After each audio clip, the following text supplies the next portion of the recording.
I now call this meeting of the Amateur Detective Club to order. I'm Tyler Riley, cop and a half. I'm Melissa Meli, the spy.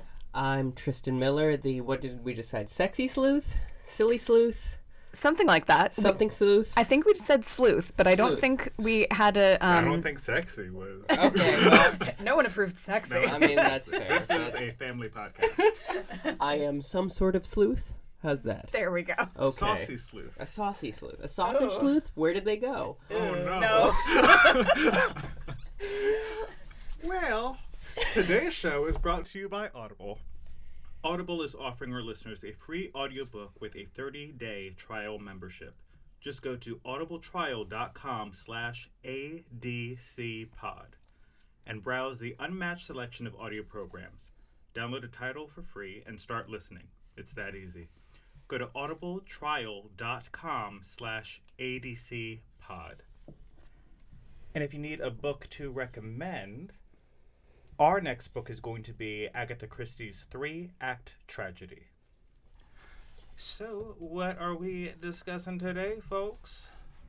No one knows. It's a mystery. Oh, okay. That's the mystery. Ooh.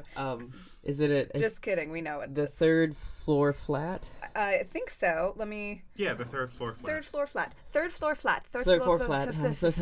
Which is what my music, Despicable. which is what my vocal coach calls all the notes I sing. That was fun. That is a good joke. I enjoyed that. Fun times. Yeah. Okay, so yes, Third Floor Flat, which is season 1 or series 1, episode five of the Poirot, Agatha Christie's Poirot TV show, starring David Suchet and our good buddy Hugh Fraser. Mm-hmm. Hi, Hugh. We know you're an avid listener at this point. Okay, shall we get right into it then? I think we shall. Yes, and I please. have things to say about the opening scene.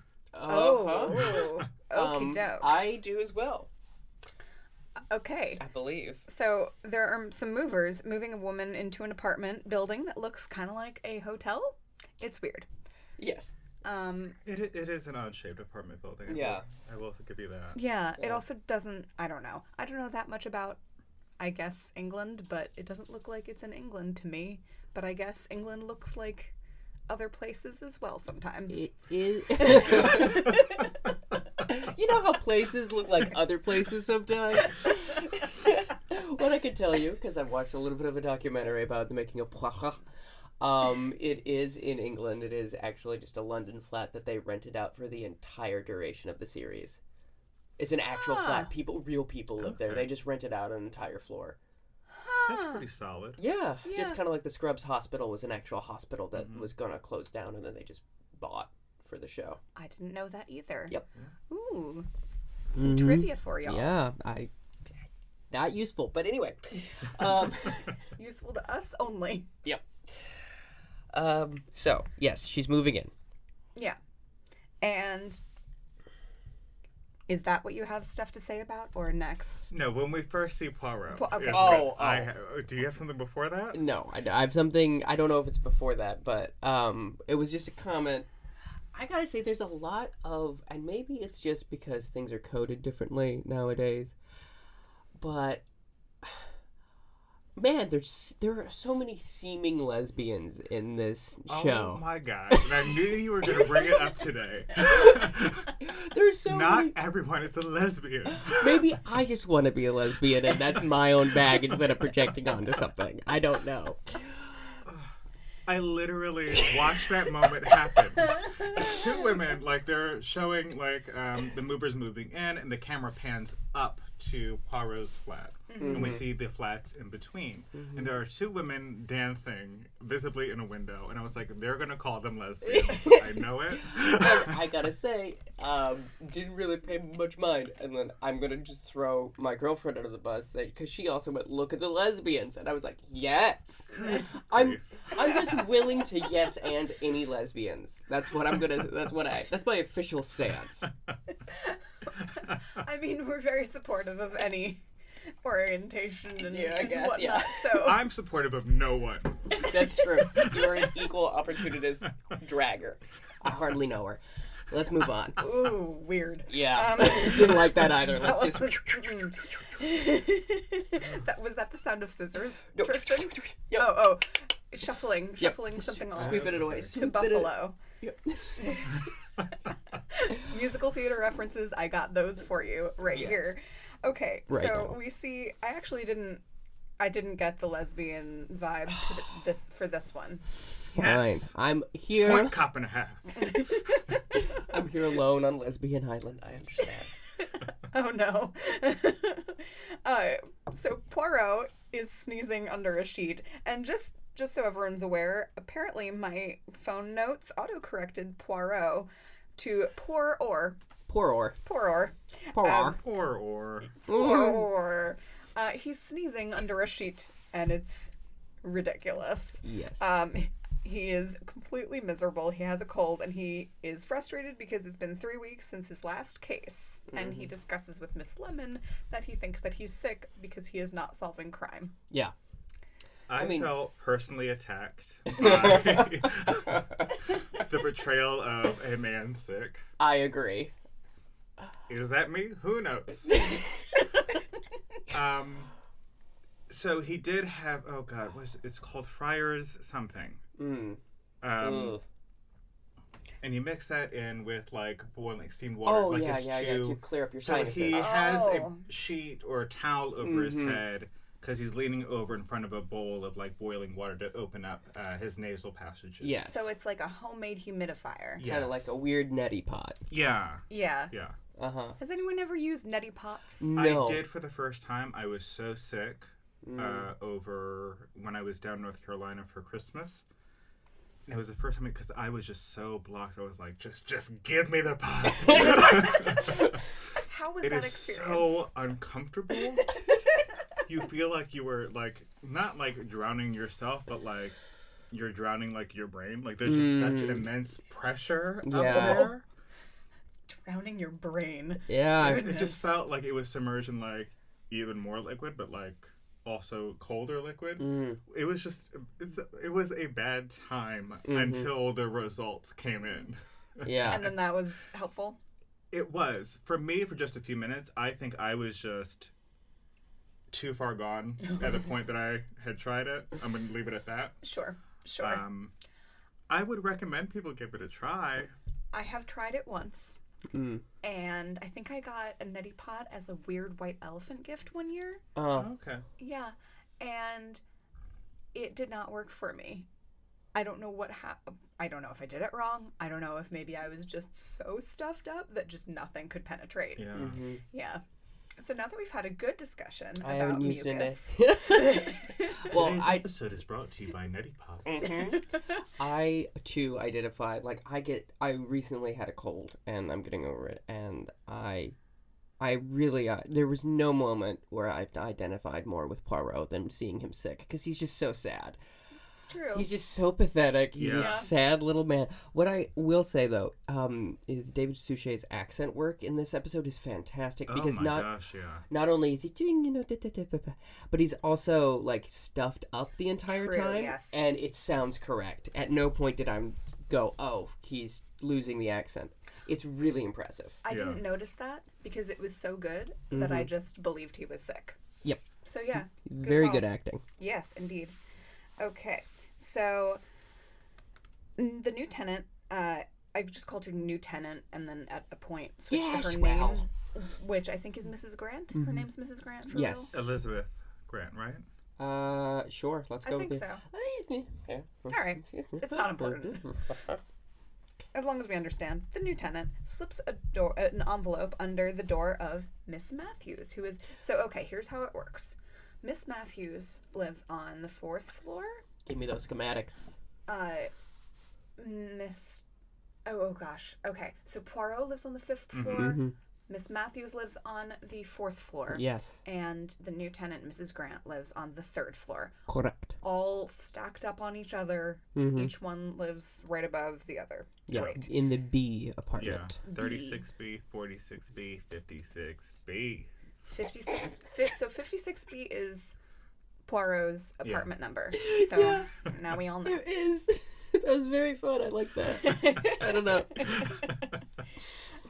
And so, yeah, the new tenant slips an envelope under Miss Matthews' door saying, hey, can we meet soon? Mm-hmm. And Miss Matthews is playing her records rather loudly. Yes. So I was wondering if it was because of a noise complaint. Yeah. Yes. But, I mean, it seems like good fun.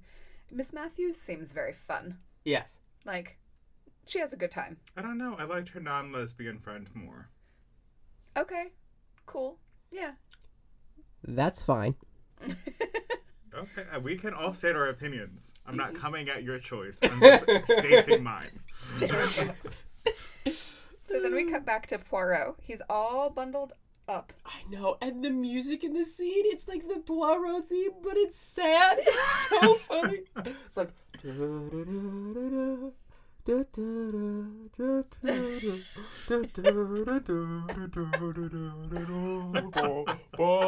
so sad. It is. It's wonderful. He's all bundled up, and he's going to the mailbox to mail a letter, and he sees Hastings in his beloved car. Yeah, he's got that cool ride, you know? Yeah, and he's super proud Fast of it. car. Insert So Cool happy. Rider from Grease 2. Yes. Poirot is super dramatic, and Hastings wants to take him to see a murder mystery play, and bets that Poirot can't solve it. They make a legit bet. It's so funny because he also, Poirot is like, you could have killed me because you surprised me so much. Yes. I nearly died. It's wonderful. So funny. It's real good. It's all of the best parts about Poirot's personality. Yep. Yeah. So yeah, they make that bet, and Poirot then agrees to go because that's too intriguing for him to pass up. Yes. So the new tenant, Mrs. Grant, lets an unseen man inside. Her apartment. Yes. Okay. Yep. Really yep, pushing fair that enough. PG Just stated for the record. writing. I did not finish that sentence properly. Fair enough. Goodness. She says, For those of you at home, both Melissa and I have turned a particular shade of red. Very... Whew. I'm not used to being not the nasty one, but anyway. it's just that kind of day, I guess. Yeah, whew, here we go. So she says, you'd better come in. Mm-hmm. Here we go.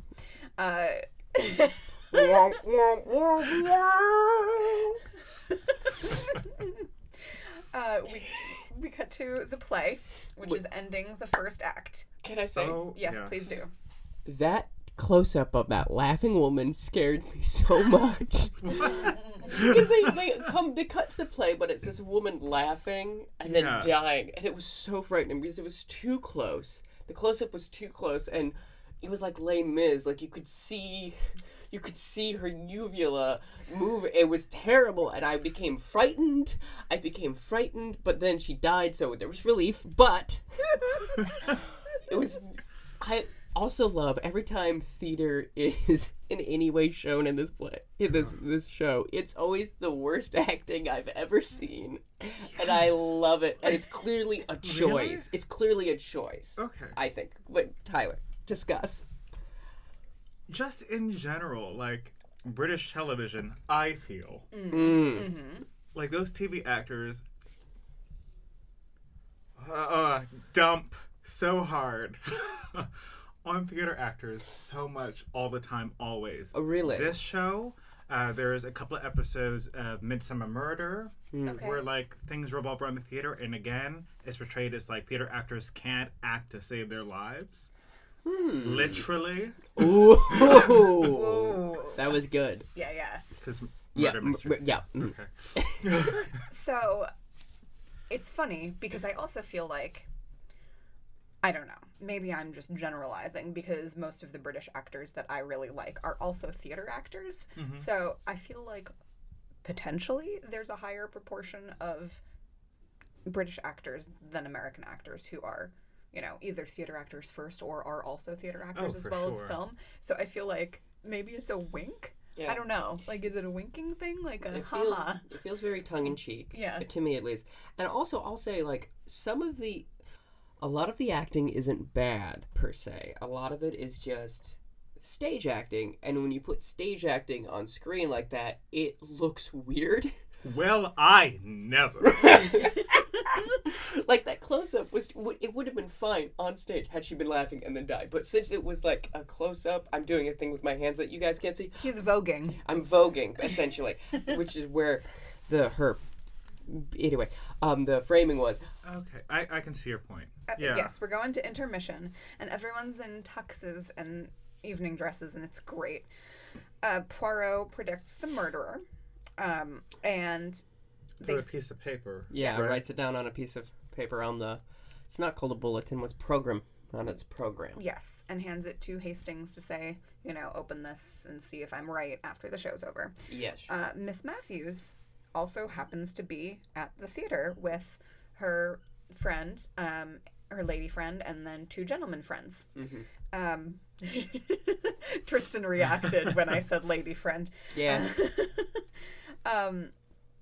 So, yes, then the play ends. We see time passes. We see the play ending, and Poirot was wrong about the killer, and he blames the terrible writing because he couldn't have possibly solved it from the clues that were given. Which sounds familiar, doesn't it? Yes, it sure does. It sounds a lot like. Hope you're listening, Francis Duncan. Yeah. Yes. Oh, that was a sound that happened. So, okay. Miss Matthews and her companions are back home, and they have forgotten Miss Matthews looks through her purse, and she can't find her key.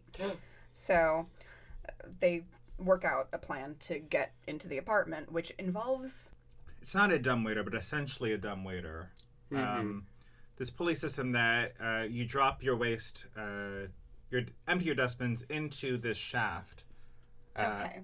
And it goes down to the basement, and then I guess whoever collects the trash just moves it from that point on.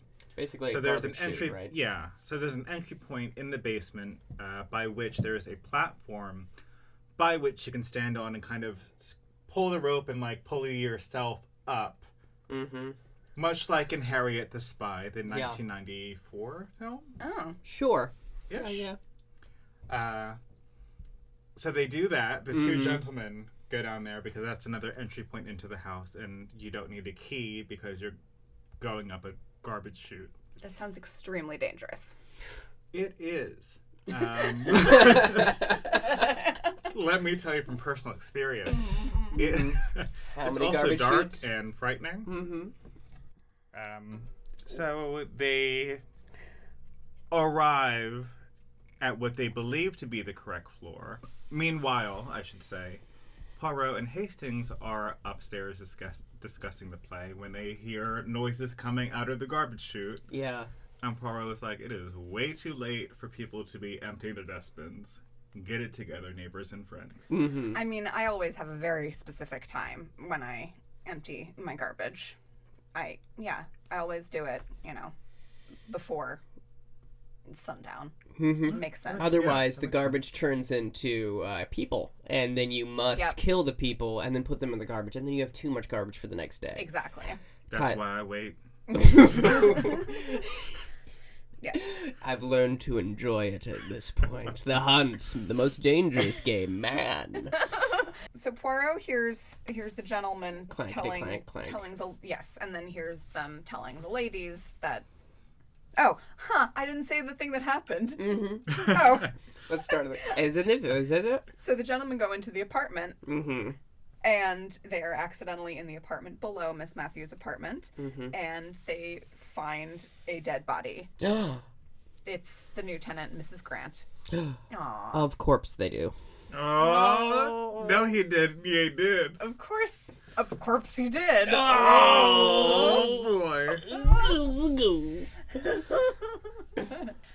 If Tristan doesn't get in a certain amount of puns, we can't actually put up the podcast. Yeah. Like, it's a requirement. We'll just keep recording until we all die and then go away in the garbage.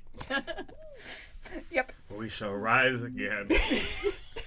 Every night in the plastic box. Oh no. So yeah, poor Mrs. Grant is dead. And Poirot hears the gentleman telling the ladies about this. And then, of course, they know who Poirot is. And everyone is sitting around and discussing this so that Poirot can, give his wisdom. If I may, what in the Zoot de l'Or song were they singing for like 5 hours? Oh, Life is Just a Bowl of Cherries, right? Is that it? I don't know. It felt like they couldn't remember the words. They just kept singing the chorus over and over and over again. Oh, for sure they were. Yeah, they were.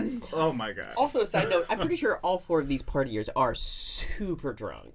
Oh, heck yeah. Yeah. Yes. They are. Heckles, but they yeah. look like they're having a grand time. Yes. I mean, until the death. Until the murder. Yes. But they're having, like, the best night otherwise, and it's kind of unfortunate that they had to find a dead body to ruin it. Yeah. Well, and I think they remark on that. They were like, oh, this was so nice until we found the dead how body. dare this body inconvenience us? I would like to point something out that Christina pointed out. Patty and Mildred are also the names of Patty and Mildred Hill, the people that wrote Happy Birthday. I don't know if that's like a reference to them or just happened to be their names. I don't think it has anything to do with this episode, but it was a fun little Easter egg. Oh, that's fun. The gentlemen whose names are Jimmy and Donovan. Yes. Those are their first names. They are telling Poirot that the doors were unbolted and the light wouldn't switch on. Mm-hmm. Poirot is there in the apartment and switches the light on, and they're like, "Oh, weird. Yeah. Wouldn't for us. Okay, cool." And then they hear a snoring woman in the other room. Yes. Who is the maid? Yes. Mrs. Grant's maid. Then they do call the police. They didn't just Poirot didn't go to just solving this. He did call up his buddy Jap at Scotland Yard, and so the police come in, and Jap is like, "Oh God." It's like, this just happened to be your apartment. It had to be, didn't it, Poirot? Yeah, pretty much. And one of the young men sits at the table in Mrs. Grant's apartment, which has a red tablecloth on it, and puts his arm on the table. And he gets blood on his cuff. So it seems like she was killed at the table and then moved because that is not where the body is found. Miss Matthews and her friends are feeding Poirot in Miss Matthews' flat. As one is wont to do. Yeah. And I wrote... You do see that little man and want to feed him. Yeah. And... he is voraciously eating everything up. By the way, Poirot, his illness is established at the beginning of this episode. He seems better. Yeah, and he remarks on that as well in this scene. Yeah, as he's eating. I think that's why I wrote that down at all, because I guess it wasn't that important to the plot. And it's not a Poirot episode if there's no racism or sexism. Because he recounts about how Patty reminds him of this English woman he was going to marry, but she couldn't cook. Oh, yeah. Yeah. That sounds about right. Ugh. Patty is Miss Matthews, by the way. I don't think we ever said that. So, just so everyone's aware. Patricia. Well, there it goes. How we solved the crime. Is that? No, it's not at all. No. Okay, not great. It's not important. Oh, okay. You look so worried. You're like, have I ruined it? Yeah. Okay, so they talk to the maid who had the night off. Did this happen off screen? I feel like no, it did happen on screen. What, them talking to the maid? No, talking to the maid, the inquest with the maid happened off screen, and then the maid's about to leave, and then Poirot talks to the maid a little bit. Oh, okay. Yeah. So anyway, what happened with her was she had the night off, and then when she got back, went straight into her room. Like, she clearly lives there. It's not like she's just hanging out. She is a live-in maid. So she went straight into her room. As opposed to a dead maid. Yeah. Living maid. Oh, sure. Yeah, Dead there we maid. go. And so just, Tristan just took a satisfied sip of coffee. It was like the Kermit gift of Kermit drinking tea smugly. Yep. So. I'm so sorry. I keep interrupting. It's all good because this is not that important of a plot point. But so the maid just went straight in her room. Yeah. Walked past the body that was like kind of in a corner, hidden next to the curtain, next to the window. Like that. Yeah. So plausible. You don't necessarily need to turn on the light to get to your room when you know where it is or whatever. That's what's up with the maid. Yes. Put that over here. They also, so Poirot, I think, finds a handkerchief. Mm-hmm. Yes. The initials on it are JF. Yes. And then he also finds a note from Fraser saying that he would come by at 6.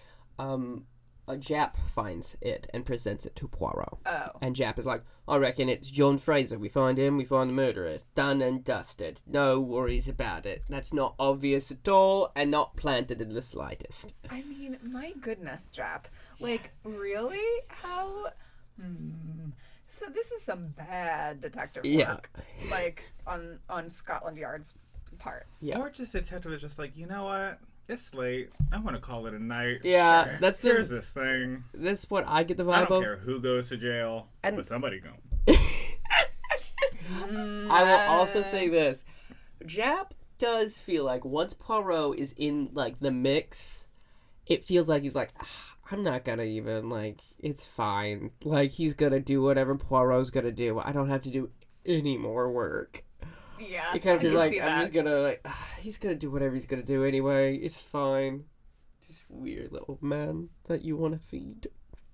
Yeah. Yeah. Yeah, something like that.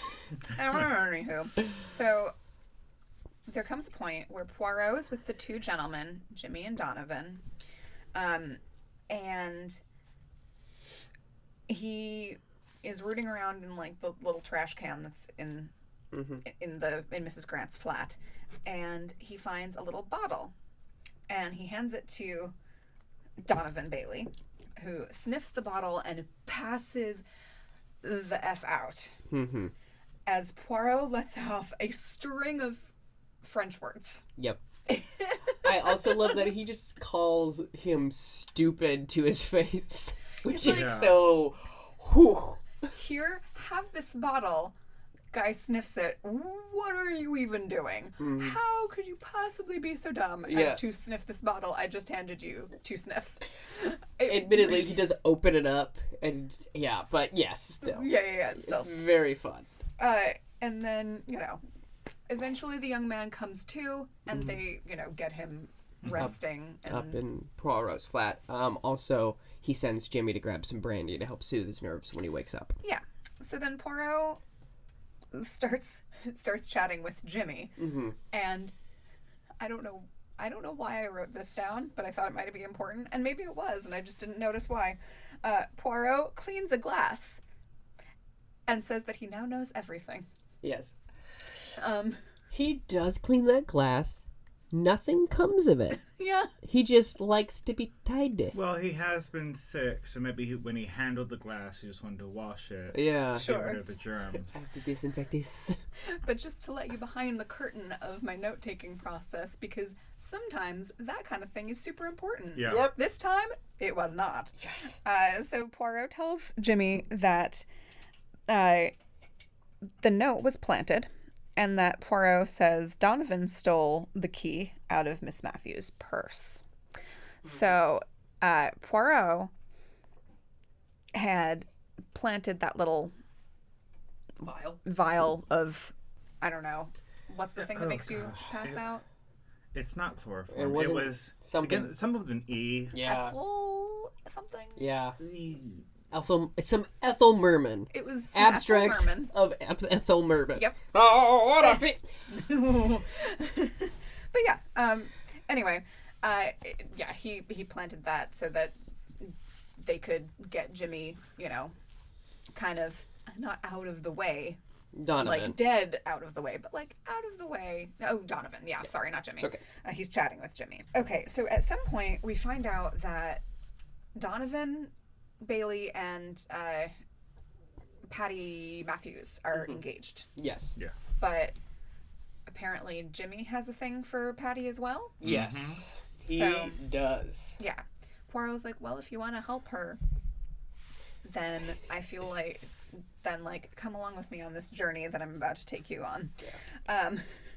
So it's like, oh, all right, cool. Yeah. So what happens next is Hastings shouts down, Donovan's run off. That's the next thing that happens. Okay, right. And so the elevator's going down, and so they all run after the elevator. But of course, he's not in the elevator. He goes back into the apartment, opens the letter, grabs it, reads it, and starts running. Does he go? Yeah, and then he goes down the dumbwaiter thing. Yeah. Yeah. Okay. And then so they get down to the bottom floor, realize he's not there, and then they're like, "Oh, I can't believe we've all been duped."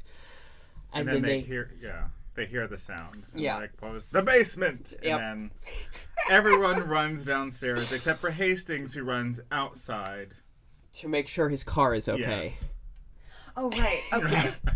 Okay, yeah. I think before that, we learn that Poirot says that Donovan was looking for a letter. Yes. Yeah. Well, he grabs the letter from his pocket. Oh, okay. Yeah. Yes. All He right. grabs the letter and grabs the key. Yeah. Yes. All right. Because the key was stolen out of Patty's purse. Cool. Yes. Yes. We got that. Yeah. So I wrote, they start a chase for Donovan, music and staircases. Yes. Music and staircases. It's very like Clue, actually, except there are more stairs in this one than in Clue. Yes. But that kind of And feel. less music. Mm-hmm. So then Donovan gets in Hastings' car, and Hastings stands in front of it like a brave fool. Yep. Ugh. And he's like, and he literally just says, "Stop," I believe. He just Something like and that. then it Yeah. swerves and he crashes Hastings' car, about which Hastings is quite upset. Oh, my goodness. He's so mopey about it. Yes. Which was the true crime of this episode, was indeed. vehicular theft. Yep. Yes.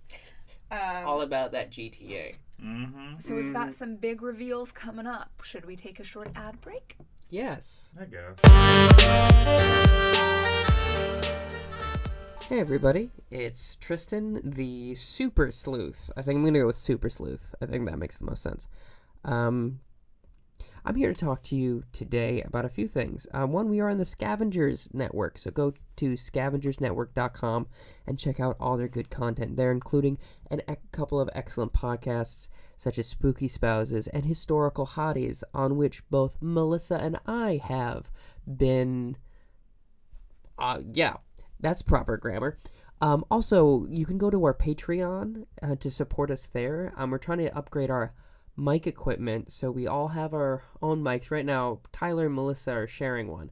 So we're trying to get to a new goal of $300 from our Patreon or PayPal if you want to make a one-time donation. It'll be in the show notes. You can support us there to upgrade the quality of our sound. Another way you can support us is by using the ads we have here on the program. Here's one now from Tyler. Freshly offers chef-prepared, all-natural gourmet meals delivered to customers' doorsteps through a weekly subscription model. Healthy means that our menu is designed using whole, natural ingredients. Every meal is packed with high-quality proteins, heart-healthy fats, and nutrient-dense carbohydrates. Freshly meals will never contain gluten, refined sugars, or artificial additives. Meals arrive fresh, never frozen, and are ready to eat within 3 minutes. And as a Scavengers Network listener, you can take 30% off of your first week if you go to bit.ly/scavfresh. And we're back. Okay. So I think we all know who did it by now, but why? Yes. Basically, he was previously married to, is it Miss Matthews? Grant. Miss Grant, right? Elizabeth Lieutenant. Grant. Elizabeth Grant. And they got married in Switzerland, and he's like, nah, that's not real in England then. And she looked into it, and she was like, actually, it is. And so they had a conversation earlier that day, and then he shot her to death which is really brutal. And during his confession monologue, he does say, "I did warn her, though," and it's like, that's I cool, mean, dude. he's not wrong. He did He warn her. did. Why are we mad at somebody who did what they said they were going to do? When it's murder. When it is a that crime. is that the line? Yeah, it's one of them. Okay. Basically, they call the police again, and the Jap shows up, and he's like, "Sorry, I'm late, Poirot." And he's like, "Nope, the case is solved." And he's like, "Oh, okay, I guess I wasn't needed then." So, So essentially, the new tenant, Mrs. Grant, Mrs. Grant wouldn't give him the divorce so he could marry Miss Matthews. Like, Oh, right. that was the Vice whole versa. thing. Yeah. You know. Anyway, just wanted to Yes. clarify that very important plot point. I wish Yeah. someone loved me the way Miss that Grant. Elizabeth Grant loved her terrible, terrible husband. Yeah. Like, she was willing to just fight. She was willing to die for this marriage. Yeah. That's Because he true. warned her He that he was did. gonna do it. And she's still like, you know what? No, I'm not giving you this divorce. But yeah, I agree. I think the level of devotion is bizarre as well, though. Like, I've never understood people who want to stay in relationships with people who don't want to, like, that conflict of interest. I Well, completely understand it. Okay. I also think that at a certain point, she wanted to be right about the fact that this marriage counted in England. Sure. Because what a dumb thing. Like, that is the literal hill she died on. Yeah. That this marriage in England does count, even though it happened in Switzerland. So, gotcha. Oh no, I'm dead. Or just like, what a fool for thinking that marriages don't count in other countries. Like, that's a ridiculous thing to think. Yeah. But isn't that the case in certain areas of the world? I don't think I've never so. been married, so I don't know. I I've mean, never been married in another country, let alone this one. Like, I don't think that, if, you know, I don't know, Tristan's parents, I'm thinking of a heterosexual couple who is still married that we can reference for our knowledge. Like, Sure. Sure. So Tristan's parents go to My England. mommy and daddy. Yes. Tristan's parents go to England. They're suddenly not married. Right. That's, yeah. It's like international waters, baby. Right. Yeah. Yes, I use that example to think of, like, how absurd that is. Yeah. That thought is. Yeah. And Tyler's still considering it. I still feel like there is something to that. But maybe not those countries directly, but Well, it depends on, like, whether or not but here's the thing, if my dad was like, I'm just sick of this lady, and, like, left to England, and she chased him, would they still be married? I mean, at a certain Because point... if you're trying to do a separation. Yeah, like, definitely, I know that, well, I think from what I've learned in my years of being alive, I think that there is an abandonment that is grounds for yeah. divorce at a certain point. Yeah. But, I don't know. But This she is- kept finding him. So it's Yeah, cool she though. kept right, like Carmen Sandiego. Yeah, exactly. Oh, that was some Carmen Sandiego stuff. Yeah. Yeah. Anyway, so then we go, you know, he's arrested, all that.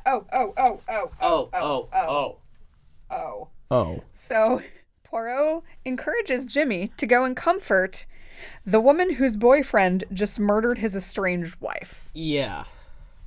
which is super cool. And Yeah. I know exactly how I want to get into my next relationship. Yeah. But like, you haven't thought that though. Like, you see like a grieving widow. Or Oh, like, yeah, I'm like, I want to get in there. Yeah, what the Tyler? Gross. She's just so sad. Give it. Well, when you're desperate sexual, these thoughts cross your mind. Okay. All right. I guess so. So Hastings has a very good line. They're looking at his wrecked car, and he says, Hanging's too good for some people. "That's what it is. Thank you so much. You wrote it down, which is smart." And he's just so upset about his car. But since they made that bet earlier, Poirot pays for his car's damages because he was wrong about it. And it's very sweet. Yeah, And yeah. Poirot lost the bet, seemingly- so. Poirot seemingly has an infinite amount of cash, which is dope, I think. Well, he's a world famous detective. That's fair. People do pay him, and a lot of the people that he solves crimes for are pretty rich. That's true. We That get is in a true. lot of manors, a lot of big houses. But yeah, so then at the end we see Poirot with Miss Lemon feeling all better. Yep, and he's like, I've never been sick in my life. I do not get sick. But yesterday was yesterday. It's so good. There's this thing as well. We've gotten into a little bit of a pattern with Poirot of like referring to himself in the third person, which is very interesting, which doesn't really happen that much in the novels, but apparently does a lot in the TV show. Oh, I didn't notice that. Yeah, he'll be Okay. like, Poirot does not get sick. It is like, as opposed to, I don't get sick. Or like, I mean, the only time it really happens in the novels that I can remember is when he refers to himself as Papa Poirot, which is nice. I like that. I think it's fun. Sure. What did you guys think of this episode? All right, Tyler, why don't you go first? Oh boy, okay. Yeah. I would give this Out of 5. 4 3/4 stash. Yeah. 4 3/4. Yeah. Yeah. Why'd you give it that rating? It was like almost the perfect episode for me. There was enough intrigue. There was enough character development. I love the bizarre setting. The reason it doesn't get a full 5 is that song that just annoyed the mess out of me.